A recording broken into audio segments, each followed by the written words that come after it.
Good afternoon. My name is Sanja Milo. I'm founder of Women of Impact and Podkasta Impact, and also entrepreneur in Montenegro.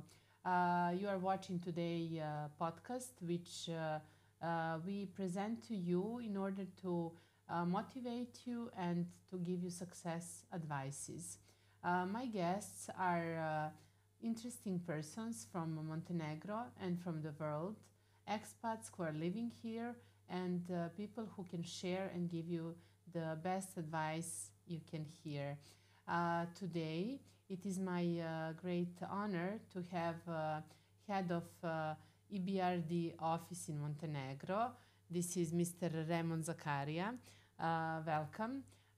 My today guest is having really amazing biography, and I would like to share a couple of sentences.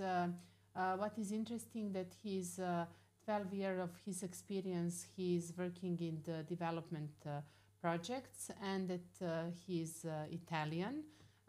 His background is Polytechnic faculty in Milan, correct?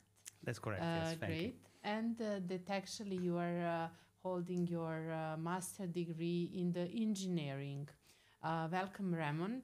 I'm happy and to talk about and present your life in Montenegro, but also to discuss your business position and role of EBRD in Montenegro.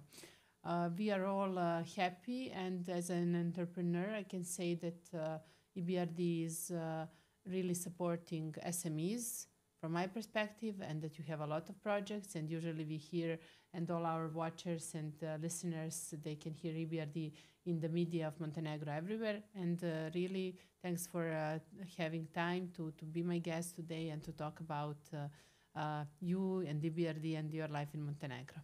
Thank you for inviting us. It's a great pleasure to be here and have this opportunity. Great. While I was preparing for this podcast, I was doing a little research, and usually it comes when you talk about person and what is a personal branding. So I came to the point that you are very great manager, that you like concise and very direct meetings. And my question, and of course, that everyone has a positive in your team attitude. So that was a hidden research of the journalists in me. But my first question is you as a leader in Montenegro. First of all, how you find yourself here in this environment? Are you happy with it?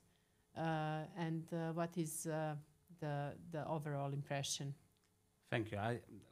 Montenegro is a beautiful country, first of all, and I'm really also fortunate to have a wonderful team, and this also reflects in the management, obviously, in how I'm able to for me to do my job and for them to do their job well.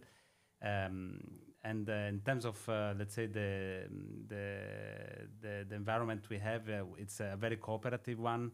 It's one where we really try to work together to achieve the common goal, and I like to give freedom to everybody to reach that goal with their ways. So I don't think there is the perfect way to achieve a goal. Great.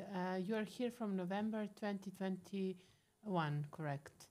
Yes. So how you find Montenegro itself as a country with the activities, with the business environment? I came in a very, I would say, special time for the country. I met already 4 governments, so it was quite dynamic time for Montenegro.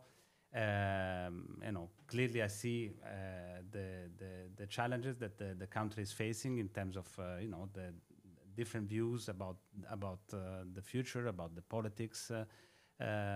But what we try to focus on as EBRD is really to continue support the economic development of the country and to help basically Montenegro to prepare projects to develop its infrastructure, its economy, and that's really our main focus.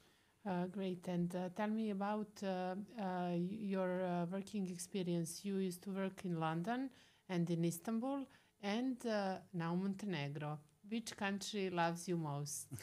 And what is similar? Of course, work is work. I do believe that this goes according to the standards which you are going to explain later. But now I just need something about having, always we have some countries which loves us more than the others. So, well, I think, being Italian and coming to Montenegro is very easy. We have a very similar, I would say, culture. So it's much closer than being, for example, in the UK in terms of culture.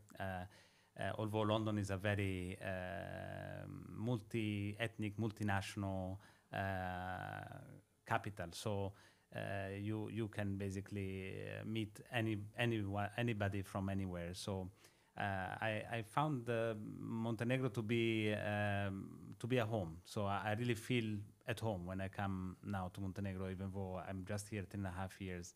And Istanbul and London, I think the main difference for me, both hold special importance for different reasons. But I think the size is something that I really appreciated much more. So being in a small environment compared to these huge, massive cities where you can spend many hours just to go from point A to B. Exactly. It's easy to go from the sea to the mountains, and this is how we come to EBRD again, because there are big infrastructure projects. And my question for you is, what is the role of EBRD and what are the key projects you are involved in Montenegro? So our role is to help Montenegro to progress from a sustainable economic development perspective. We are here really to help the country to mobilize both our expertise from other countries, our financing, investment grants, technical assistance, policy support, to help Montenegro in its journey. And in this respect, we have financed, since we opened our office in 2006, we have financed 96 projects in Montenegro, totaling 933 million euros. And how we work is that it's not only about money. We just don't come and just give loans. We combine our financing with technical assistance, which we leverage either using our own funds or donors such as the EU or Italy, Austria, other bilateral donors that are eager to support certain development projects in the country. We combine it also with policy dialogue. We help the country to do certain policy reforms which can help the economic development. And we mobilize also investment grants. And just to give you an idea, in the past 3-4 years, we have mobilized over 250 million euros in investment in grants only. So both investment and technical assistance, which is quite significant. It's significant. And also my next question is related to the EU accession process and definitely your role of the EBRD in that process. Can you explain it more? Yes, so we basically, in this EU accession process, we are helping the country to progress both on the infrastructure, and we for example, invested also together with the EU, with EU grants, in the renovation last year of 24 schools, 3 hospitals, and these are using both loans and grants, and is to really help the country to improve its infrastructure, to improve the benefits, not only in terms of energy efficiency. In this case, it's also about comfort for the people. We supported the purchase of 3 trains. We have supported the upgrade of a substation that would allow new renewable energy capacities in the grid. So we have done, a lot of investments on the infrastructure side, both energy, transport, and other sectors. But also we have provided technical assistance to the government to develop a new regulation. For example, last year the new renewable energy Yes. law was adopted by the government, and this law was prepared with a significant technical assistance support package that EBRD offered to the government. Great. So significant projects, but also I would like to go to the next target group of your interest. This is SMEs, small and medium enterprises, and this is, I think, on the side of these big projects, this is the most, this is priceless when you support SME in a way that you support with advices or marketing or all these lines which you have. So this is a constantly open call, correct? And if you can tell just us a bit more, what is the plan for this year? We are now in February, so is Definitely. there any changes? I saw and I was following that you also moved toward youth entrepreneurship. So Yes, we have a number of programs. So that we have SMEs. We normally reach them through local financial institutions. In terms of the financing itself, Mhm. we have financial products that we offer through local partner banks, which are dedicated to SMEs, and some of them are dedicated to some specific group of SMEs, for example, women-led or youth-led. But we can discuss this Yes. later. And some of them are also aimed at maybe helping SMEs to become more green. So we have a program called SME Go Green, for example. And these are available through the local commercial banks, CKB, NLB. We have Altermodus. And they normally come also with both the financing, but also investment grant, 10 to 15%, depending on the product, on the program, and technical assistance. Mm-hmm. Great. And also, are you helping them also in the way to change the thinking with your advices and to go more towards EU and to actually get ready for the EU funding? Is there any follow-up on that? Absolutely. So, I mean, these SME competitiveness program, for example, that we had was indeed aimed to help SMEs in implementing technologies that are EU aligned. But also we provide, thanks to the EU support, advisory services to SMEs. So we have a team in Podgorica that supports these advisory services. We support between 30 and 40 SME a year. And so far, cumulatively, we have supported over 800 in Montenegro. And this is basically, again, a grant funding that can help cover up to 60% of the cost and up to 20,000 euro per SME to help them in marketing, to help them in financial accounting, for example, to help them in many of the aspects that SME needs to grow. And they need to be healthy, related to the reports, financial reports. They should be positive in order, if someone thinks to apply, there is a procedure which is just if you make your profit well and buy your P&Ls well, then you will figure out the progress. And I'm just gave that sentence as an intro because on the project with female entrepreneurship, which we had 2 years ago, EBRD was one of the partners, and I'm proud on that. This is how I know details, because we spread the word among the female entrepreneurship. So my question is about female entrepreneurship, and what is your plan for this year to do related to that sector? We have many initiatives this year. I start maybe with the policy one. So we are working with the Central Bank of Montenegro. There is a global program called Women Entrepreneurship Finance Code, We Finance Code, which Montenegro signed up to. And this is basically bringing best practice to allow financial inclusion of women in the economy. And it will involve regulators, local partner institutions, and the Central Bank is coordinating this. So there will be a launch of this initiative very soon. And we are also, through the Central Bank, also working on the skills. So there is a Women on Boards program. There was already one launched in the past, and we are now launching the second phase with EBRD support. This is great. Last year, I was one of the first generation attendees. So it's great that you mentioned the Women on Board program. So this year also, I do believe that there is more and more females to be empowered, because program is great, and specifically the content which we gain was amazing, because with the soft skills it shapes how you will proceed towards the other important possibilities on the way. So great that you mentioned, and we will support as a Women of Impact both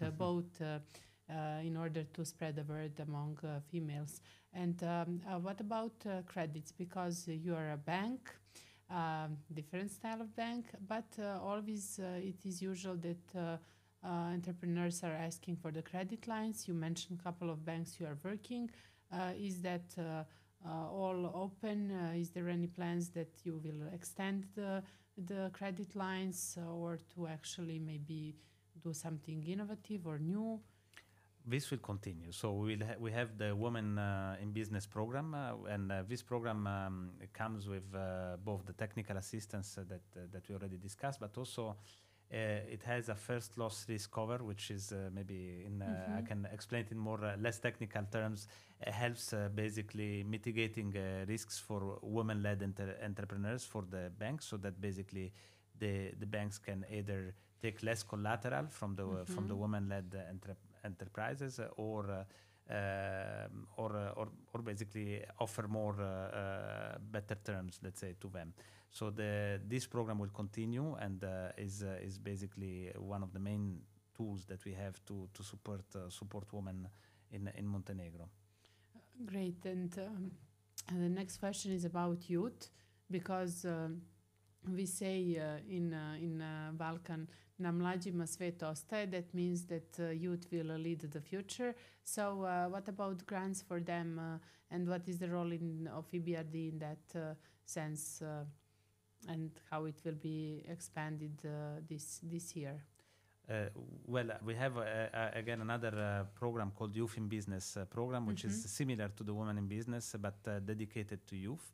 And what we do under this program is again providing this credit line to the commercial banks, which is still also available for the public, as well as the advisory. We also organize workshops for youth to work on some specific horizontal skills, such as marketing or other topics that are common for youth entrepreneurs that have a business.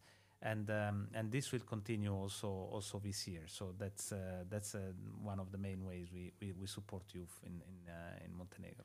So after youth, we are going green in my question. So one green question for you is how we will actually, how EBRD will support the transformation to green initiatives. What is the main challenge there? Maybe you can also give your personal reflection, because your background is energy efficiency, and it's your sector. So maybe what is your personal opinion, and of course what is the program which EBRD supports? On green, I think this is the renewable energy is the big elephant in the room for Montenegro. Is the greatest, in our view, opportunity for economic diversification. After tourism, you could be basically producing renewable energy and exporting it to Europe via undersea cable to Italy, and contribute to the gross internal product of the country. So I think it's an area which can have a huge potential. So we are already working on this. We have been working with EPCG, for example. We financed their first wind farm, and we are working now to help auctions, so to help bring private sector, international serious private sector developers to invest in Montenegro, so that you can harvest the wind and the sun that you have, and you can transform it into useful income for the country. Exactly. And beyond that, we are also working on credit lines, again, through commercial banks. We have Green Economy Financing Facility credit line, which is called GEF. This is aimed at supporting citizens to purchase energy efficient equipments. It also comes with an investment grant of up to 20%. And it's very simple because it's basically a list of technologies that qualify, that can be downloaded on the website, and that you go and you get the loan for the equipment that that qualifies basically, and the grant. This is amazing information. I do believe that the viewers and the watchers, they will simply go to the webpage and discover more, as we are always doing. I have two more questions for you. First one is about a message which you would like to spread with this podcast to the target groups, SMEs, youth, related to the how to build a business, how to actually some success advice which you have. That will be some motivation from your side. Well, what I would like to say is that there are plenty of programs and opportunities in Montenegro that you as a business can harvest. And it may be a bit challenging to actually follow and understand where. And we worked together with the Ministry of Economic Development to create a website where all of these programs are available. It's business.gov.me. So I encourage small businesses to go on that website and to see what is available for them, what they can use to grow their business and to continue help develop continuously, because they are the backbone of the economy, and they can really they have really the opportunity to. There are plenty of opportunities for growth, but you just need to understand how. Great. And my last question is about technology and innovations, which we have to mention, because in the process of digital transformation, which we are all currently in, SMEs and all clients, all legal entities, they are facing something new, because we are in the era of the artificial intelligence, etc., etc. You are also collaborating with a Science Technology Park in Montenegro, and also you have a program which is I think which is covering a couple of countries, Star Venture. So do we have in Montenegro good startups? And I think call is open. I will use this opportunity to also say this. Recently I saw on the webpage open call.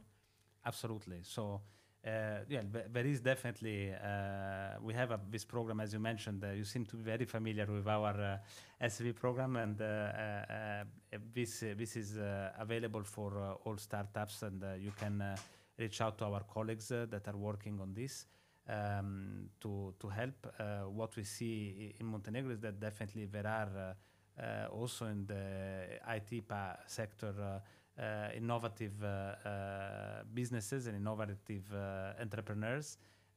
We have been working with a few of them, and I believe that there is a potential for much more. So again, leverage the support you have, and be encouraged to participate in these schemes. Great. Also, when I'm finishing podcast, I always give the floor to my guest to ask me a question. So if you have any question for me, floor is yours. Maybe as a question, I would ask you, what's your impression of our impact on the ground of EBRD? Frankly saying, you told me that I know a lot. This is all what I learned from the practical and nice, good proposals and good stories I heard. I think that this is one of the vital, for example, for the grant for the SMEs. I think it's a vital, amazing tool to help SMEs who would like to set up the business in a proper manner. What I like about EBRD in Montenegro and working with your team and your team of advisors is that they are very straight to the point. They show you how the process should be made, which is very important for our Balkan mentality, because we always think that something can be done quicker, easier. No, these are rules. If you fulfill rules, you will get to the goal and to the point which we discussed. Absolutely. That's So- very precise. Thank you a lot. Thanks for being with us.